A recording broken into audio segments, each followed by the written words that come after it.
Group જે બધા ગ્રુપમાં ગરબા કરતા હોય ને, તો આ ગ્રુપ કેટલું મહત્વનું? ગ્રુપ તો હોવું જ જોઈએ ને યાર. એકલા નવરાત્રી એમાં ગરબા કરવામાં ના મજા આવે.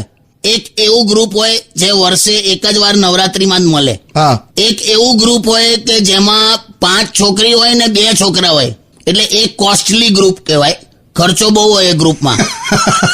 એક એવું ગ્રુપ હોય જેમાં 2 છોકરી હોય ને 6 છોકરા હોય, એટલે એને ટેન્શન ગ્રુપ કહેવાય. Tension group. હા, છોકરાઓ એકબીજા પર આમ ડાઉટ કર્યા કરે, સતત ટેન્શનમાં હોય. એક એવું ગ્રુપ હોય જે ખાલી છોકરીઓનું જ ગ્રુપ હોય, એને માસ કમ્યુનિકેશન ગ્રુપ કહેવાય.